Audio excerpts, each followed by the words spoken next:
गुलम 5 प्रकार का होता है। वात गुलम, पित्त गुलम, श्लेष्म गुलम, निचय गुलम, शोणित गुलम। निचय गुलम इज द सिनोनिम ऑफ सन्निपातज गुलम है। ठीक है, निचय गुलम कहते हैं सन्निपातज गुलम को, निचय गुलम कहा जाता है सन्निपातज गुलम को।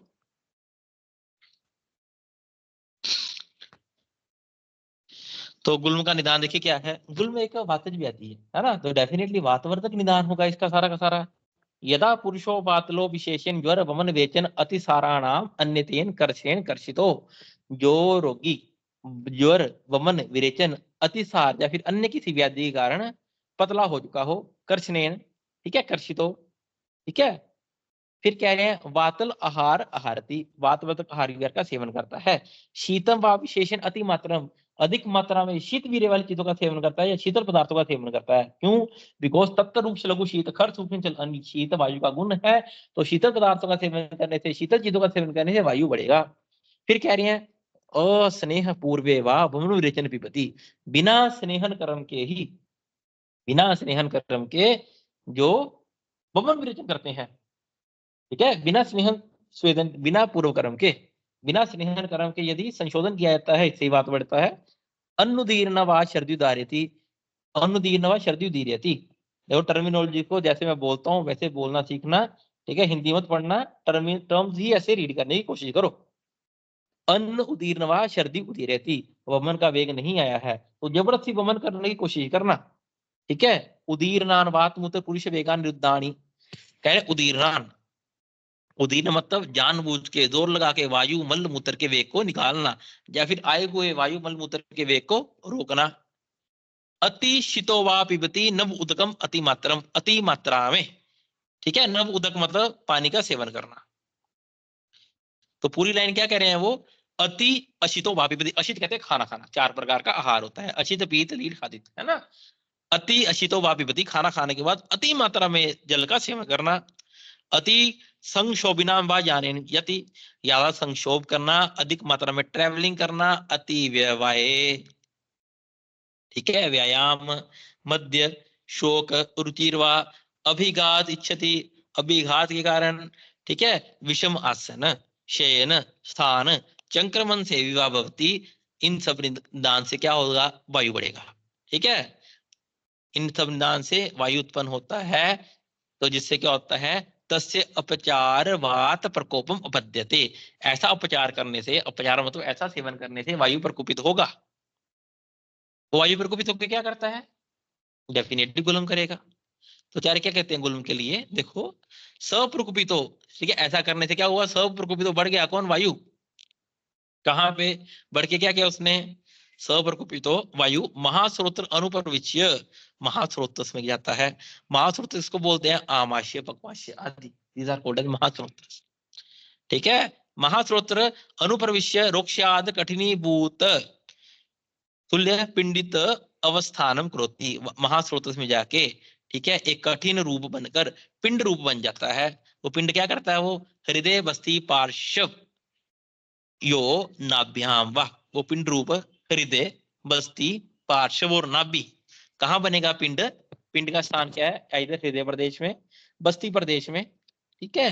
पार्श्व, पार्श्व दो होते हैं, लेफ्ट लेटरल या फिर राइट लेटरल रीजन, हृदय बस्ती पार्श्व, और फिफ्थ पोजीशन इज द नाभि।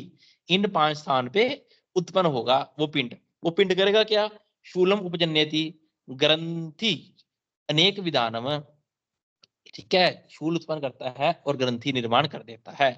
तो इसलिए इसको पिंडित अवतिष्ठते, पिंड की तरह दिखाई देता है, पिंडितवाद, पिंड की तरह होने के कारण इसको गुल्म कहा जाता है, गुल्म इति अभिधीयते। अब वातरी गुल्म के लक्षण देखिए क्या होंगे, जो पिंड बना, ठीक है, उसके बारे में बताएंगे अब। स मतलब वायु, मुहुर अल्पत्वम अपद्यते, ठीक है, कभी वो सिकुड़ता है, कभी वो बढ़ता है। अधमती मतलब उसमें रिलैक्सेशन होना, विस्तार होना, डायलेशन होना, ठीक है। मुहुर अल्पत्वम पद्यते, कभी छोटा हो जाता है। अनियत विपुल अणुवेदना, कभी ज्यादा पेन, कभी कम पेन, ठीक है। मुहुर मुहुर पिपलिका संचार इव अंगेशु, ऐसा लगता है अंगों में चींटियां चल रही हैं। 2020 में पीजीडी में क्वेश्चन पूछा गया था, किसका लक्षण है ये? मुहुर मुहुर पिपलिका संचार इव अंगेशु, तोद बोध स्वर तोद भेद स्फुरण अयाम संकोच सुप्ति हर्ष प्रलय उदय बहुल तद आतुर सूचि एव शंकुनेव च अभिसंविद आत्मान मन्यते अपि च दिवसंते जरते। दिवसंते मतलब जब दिन खत्म होने वाला हो, दिन का अंतिम पहर, जब उस समय क्या होता है, उस समय वायु का काल होता है। जरते मतलब आफ्टर द डाइजेशन, तभी वायु का काल होता है। तो जब जब वायु का काल होगा तब तब पेन बढ़ेगा। अपि च दिवसंते जरते शुष्यति आस्यस्य, मुख जो रहता है सूखा सूखा लगता है। उच्छ्वास उपरुद्यते, सांस लेते समय रुकावट उत्पन्न होना वातुगुलम का लक्षण है। ठीक है। नेक्स्ट देखिए, हर्षयंती च रोमानी वेदनाया प्रादुर्भाव, प्लीहा हटोप आंत्रकुजन अविपाक उदावर्त अंगमर्द मन्या शीर शंख शूल ब्रगण रोग उपद्रवंती। ठीक है, ये सब उपद्रव रूप में उत्पन्न होते हैं। क्या? प्लीहा, अटोप, आंत्रकुजन, अविपाक, उदावर्त, किसमें? वातुगुलम में। उसके बाद देखिए, त्वचा का वर्ण, मल मूत्र का वर्ण, नख नेत्र का वर्ण कैसा हो जाएगा? कृष्ण अरुण परुष त्वक नख नयन वदन मूत्र पुरुषानि भवन्ति। ठीक है। निदान से उक्तानि च उपशयते, निदान के विपरीत, ठीक है, विपरीतानि च उपशयते इति गुल्म, निदान के विपरीत सेवन किया जाए तो लाभ मिलेगा। अगर जो निदान बताया गया है गुल्म का वही सेवन किया जाएगा तो गुल्म और बढ़ेगा। नेक्स्ट देखिए, पित्त गुल्म, इसका निदान क्या है? तैरेव च कर्षण कर्षित, ठीक है, जो किसी व्याधि, जो पहले बताया, ज्वर वमन विरेचन अतिसार आदि के द्वारा पतले हो रखे हैं, पतले होने के बावजूद भी कर्षित अमर लवन कटु क्षार उष्ण तीक्ष्ण शुक्त, ठीक है, ऐसे आहार का सेवन करते हैं जो पित्त को प्रकोपित करने वाले होते हैं। ठीक है, तो उससे क्या होगा? उससे चार्य कहते हैं कि जो ऐसा आहार करने से क्या होता है, पित्त तो बढ़ेगा ही बढ़ेगा। ठीक है, जो शरीर में वायु प्रकोपित हो रखी है, पित्त उसके साथ मिल के, ठीक है, वायु के साथ पित्त भी बढ़ जाता है। तो फिर इसमें देखो संप्राप्ति क्या कह रही है? तत्प्रकुपितम मारुतम आमाशय एक देशे, पित्त गुल्म में क्या हो रहा है? जो वायु प्रकुपित हो रही है, क्या कर रही है वो? तत्त पित्तम प्रकुपितम मारुतम आमाशय एक देशे, वायु प्रकुपित होके आमाशय के एक भाग में एकत्रित हो रही है। ठीक है। वातुगुल्म में हमने क्या देखा था? वातुगुल्म में हमने देखा था कि जो वायु है पिंड रूप बना रही है, कहाँ कहाँ? हृदय, बस्ती, पार्श्व और नाभि प्रदेश। ठीक है, 5 स्थान बताए थे, हृदय, बस्ती, पार्श्व, नाभि प्रदेश में। लेकिन पित्ते गुलम में क्या है? पित्ते गुलम में एक ही स्थान पे इकट्ठी हो रखी है। तत्व प्रकोपितम मारुतो आमाशय एक देशे तान एव वेदना प्रकार उपजन्यंती, अनेक प्रकार की वेदना उत्पन्न करेगी। जितनी भी प्रकार की वेदनाएं वातुगुल्म में पढ़कर आए वो सब प्रकार की वेदना यहाँ पे भी आएंगी, उक्ता वातुगुल्म में। ठीक है, मतलब जो भी वेदनाएं वातुगुल्म में आई वो यहाँ भी आएंगी। पित्तत्वेन विदाहयति कुक्षो हृदय उरसी कंठे च, जो पित्त होता है विदा उत्पन्न करता है हृदय प्रदेश में, कुक्षी प्रदेश में, उर प्रदेश में। कि इसमें क्या होता है? सारी पित्त के वेदनाएं, पित्त के लक्षण मिलेंगे। धूयते, धूप्यते, ऊष्मायते, स्विद्यते, क्लिद्यते। ठीक है। स्पर्श असहत्वम अल्प रोमांच, असहत्वम, पेशेंट अपने आप को हाथ नहीं लगाने देता। ठीक है, बहुत दर्द होता है इसमें। ज्वर, ब्रह्म, दफ्थु, पिपासा, गलत, आलुशोष, मुख शोष, प्रमोह, विडबे, ये सब लक्षण मिलेंगे। त्वचा का कलर कैसा होगा? हरित, हृदय, त्वक, नख, नयन, वदन, मूत्र। ठीक है, ये सब कैसे होते हैं? त्वचा पेशेंट की हरित वर्ण की या हरिद्र वर्ण की। उसका देखिए कफज गुल्म में कफ के निदान आएंगे सारे के सारे। ठीक है, टैरेव तू कर्षण, मतलब जिन जिन व्याधि से पेशेंट कर्षित हो गया था, पतला हो गया था, पतला होने के बाद उसने क्या किया? अतिशन, आधा ज्यादा आहार का सेवन किया। अति स्निग्ध गुरु मधुर शीत आहार का सेवन करने से पिष्टेशु इक्षु क्षीर तिल माश गुड़ विकृति, गुड़ से बने पदार्थों का सेवन करना। ठीक है, इन आदि सबसे क्या हुआ? कफ पर कुपित होता है, और कफ पर कुपित होकर वायु के साथ मिलता है तो कफज गुल्म उत्पन्न करता है। कहां पर? तम पर कुपितम मारुतम आमाशय एक देशे। ठीक है, आमाशय एक देशे, सेम यही आमाशय एक देशे पित्त गुल्म में था। और वाते गुल्म में क्या था? आमाशय, नाभि, पार्श्व और बस्ती। ठीक है। उपता वातगुल में सारी वेदनाएं वातगुलम के समान मिलेंगी। लक्षण क्या मिलते हैं इसमें? शीत ज्वर, वेरी इंपॉर्टेंट। शीत ज्वर, शीत ज्वर कफज गुलम में मिलता है। शीत पीड़िका कफज ज्वर में मिलती है। शीत पीड़िकाएं कफज ज्वर में मिलती है, शीत ज्वर कफज गुलम में मिलता है। शीत ज्वर अरुचि, अविपाक, अंगमर्द, हर्ष, हृदय रोग, सर्दी, निद्रा, आलस्य, स्थमित्य, गौरव, शिरो अभिताप उपजन्यति। सारे लक्षण कफ के मिल रहे हैं हमारे को। और तो और पेशेंट में क्या मिलता है? स्थैर्य, गौरव, काठिन्य, अवगाढ़, सुप्तता। शरीर में स्थिरता, गुरुता, कठिनता और सुप्तता नमनस मिलती है। काश, श्वास, प्रतिशय, राज्यक्षमा। पेशेंट में काश के लक्षण, श्वास के लक्षण और राज्यक्षमा के रोगी में जो लक्षण मिलते हैं वो इसमें मिलते हैं।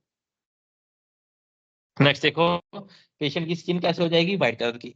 श्वेत्य, त्वक, नख, नयन, वदन, मूत्र, पुरुषानी जन्यति। त्रिदोषीय गुलम में सभी के लक्षण मिलेंगे।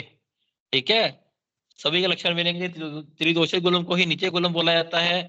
नेक्स्ट देखिए, रक्त गुलम जो सिर्फ स्त्रियों में होता है। शोणित गुलमस्तु खलु स्त्रिया ए भवंती ना पुरुषस्य। पुरुषों को नहीं होगा, सिर्फ स्त्रियों को ही होगा। क्यों? उसका कारण बता रहे हैं। गर्भकोष्ठ आर्तव आगमन। रक्तगुलम स्त्रियों को क्यों होता है, पुरुषों को क्यों होता है? इसके दो कारण है। गर्भकोष्ठ, गर्भकोष्ठ मतलब गर्भाशय सिर्फ और सिर्फ स्त्रियों में होता है, पुरुषों में नहीं होता। सेकंड कह रहे हैं आर्तवागमन। आर्तवागमन भी स्त्रियों में ही होता है, पुरुषों में नहीं होता। इसलिए रक्तगुलम भी स्त्रियों में होगा, पुरुषों में नहीं होगा। लेकिन लिखो इसके साथ, आचार्य शार्पाणी जी बोलते हैं जो रक्तगुलम है पुरुषों में भी होता है, स्त्रियों में भी होता है, दोनों में मिलता है। अब स्त्रियों को रक्तगुलम क्यों हो जाता है? वेरी इंपॉर्टेंट निदान देखो। पारतंत्र्याद, पारतंत्र्याद मतलब स्त्रियां किसी के ऊपर डिपेंडेंट रहती हैं, इंडिपेंडेंट नहीं है। उस समय की बात बता रहे हैं, पारतंत्र्याद। ठीक है। वैशारद्यात, सततम उपचार अनुरोध। कंटिन्यूअसली अपने पति की, सास ससुर की, बच्चों की अपनी केयर नहीं करती है, अपनी फैमिली की केयर में ज्यादा लगी रहती है। सततम उपचार अनुरोध। वेग उदीर्ण उपरुंदत्या। ठीक है। और काम करते समय कहता, काम करते समय, केयर करते समय किसी की भी अपने शरीर के वेगों को धारण करके रखती है, जिस कारण से क्या होता है, ये रक्तगुलम स्त्रियों में होता है। याद रखना इसका निदान। रक्तगुलम के लक्षण देखिए क्या होते हैं। तस्य शूल, कास, अतिसार, सर्दी, रुचि, अविपाक, अंगमर्द, निद्रा, आलस्य, स्थैमित्य, कफ प्रसेक सम उपजाए थे। नीचे देखिए जो इंपॉर्टेंट याद रखने वाले, स्तन्योश्च स्तन्यम, ओष्ठ्यो स्तन मंडलोच कार्शन्यम। जो ब्रेस्ट एरियोला है, त्रिशंताना वहां पे। अत्यर्थम गलानी चक्षु, जो आंखों में गलानी उत्पन्न होना। मूर्छा, हल्लास, दोहित, शवथुपाद्योपाओं में शोथ होना। ईशत उदगम रोमराजी, पेट में रोमराजी उत्पन्न हो जाना, जिसको लीनिया बोलते हैं। ठीक है। योनिच चाटालत्वम, ये भी याद रखना, स्तन्यो स्तन्यम से लेकर योन्यास चाटालत्वम तक ये सब तृतीय मंथ में गर्भिणी में लक्षण देखने को मिलते हैं। थर्ड मंथ प्रेगनेंसी सिम्टम्स है ये। ठीक है। श्री स्थान में पढ़ के आए थे हम। अपि च योन्याम दुर्गंध्य स्राव उपजायते केवल च गुलम पिंडित एवं स्पंदने ताम गर्भा गर्भिणी। ठीक है। तो इन सब लक्षणों से, ठीक है, गुल्म का पिंड होता है, लेकिन इन सब लक्षणों से स्त्री को कुछ लोग गर्भिणी समझ जाते हैं।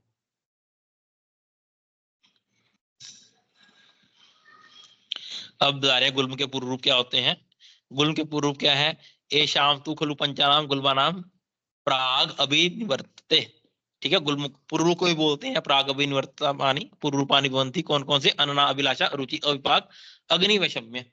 गुलम कैसे हुआ? अग्नि की विषमता के कारण। याद रखना, अग्नि वैषम्य विदाहो भुक्तस्य पाक काले अयुक्ति शर्द्युद्गार। पाक काले मतलब during the time of digestion, खाना पचते समय बहुत ज्यादा डकार आना या सर्दी होना। पाक काले च अयुक्ति सर्दी उद्गार। वात मूत्र पुरुष वेगा नाम च अपरादुर्भाव, प्रादुर्भूता नाम च अति प्रवृत्ति ईषद आगमनम। वाह। ठीक है। ऐसा लगता है कभी बहुत जोर से मलमूत्र आ रखे हैं, लेकिन जब करने जाओ तो बहुत कम आते हैं। उसके बाद वात, शूल, अटोप, आंत्रपूजन, परिहर्ष, अतिवृत्त पुरुषता, अबुभुक्षा। अबुभुक्षा वेरी इंपॉर्टेंट, गुलम का पूर्व रूप है भूख नहीं लगना। ठीक है। भूख नहीं लगना, दौर्बल्य। सोहितस्य च असहत्वम इति। क्या मतलब है इसका? सोहितस्य कहते हैं पेट भर के खाना खाना। सोहितस्य मतलब पेट भर के खाना खाना। असहत्वम, जब पेशेंट पेट भर के खाना खा ले, ठीक है, उसके पेट में बहुत दर्द होता है, तो समझ जाना कि गुलम होने वाला है। सर्वेषु अपि खल्वेषु गुल्मेषु न कंचित वातावृते संभवति भवन। वो कह रहे हैं कोई भी गुल्म हो, वात पित्त कफ सन्निपात, ये वायु के कारण ही होते हैं। अब साध्य चिकित्सा सूत्र बता रहे हैं। तेषां सन्निपातिक असाध्यम ज्ञात्वा ना एव उपक्रमेत। सन्निपातिक गुलम असाध्य है, इसलिए कोई चिकित्सा नहीं करनी है। एक दोषम तू यथा सो आरंभम प्रणेत। एक दोष गुलम में जो हो सके वो चिकित्सा कर देनी है। संश्लिष्टस्तु संधारणेन कर्म उपजायते। और जो साधारण कर्म, जो चिकित्सा कर्म बता रखे हैं, ठीक है, संश्लिष्ट कहते हैं द्विदोषज गुलम को। संश्लिष्ट मतलब द्विदोषज कंडीशन में सारे साधारण कर्म करने हैं, जो भी चिकित्सा है। यच्च अन्यद अपि विरुद्धम मन्येत तद अपि अवचार विभज्य गुरु लघु उपद्रवाणाम गुरु उपद्रव संसर्वाणाम। देखो नीचे आप डायरेक्ट क्या कह रहे हैं इसकी चिकित्सा में, गुरु की चिकित्सा के लिए कह रहे हैं कर्माणि वाच चिकित्सम। थर्ड लाइन में देखिए, कर्माणि वाच चिकित्सम, जो भी वातज के चिकित्सा कर्म है वो सब चिकित्सा गुलम में करनी है। ठीक है, स्नेहन स्वेदन वातहर स्नेह उपसंहित मृदु विरेचनम बस्ती। याद रखना, गुल्म में विरेचन कौन सा देंगे, पूछ लेता एग्जामिनर, मृदु विरेचन, तीक्ष्ण विरेचन, मृदु विरेचन देना है। क्योंकि वात की चिकित्सा के लिए सूत्र सार में पढ़कर आए थे, वायु की चिकित्सा मृदु विरेचन है। ठीक है, मृदु विरेचन देंगे, बस्ती देंगे। अमल लवन मधुर, बिकॉज मधुर अमल लवन ये 3 रस होते हैं, वायु का शमन करने वाले होते हैं, इन रसों का प्रयोग करेंगे। खत्म हो गया चैप्टर। संख्या निमित्त रूप पुरूप दुष्ट निदाने गुल्म नाम, ठीक है, ये सब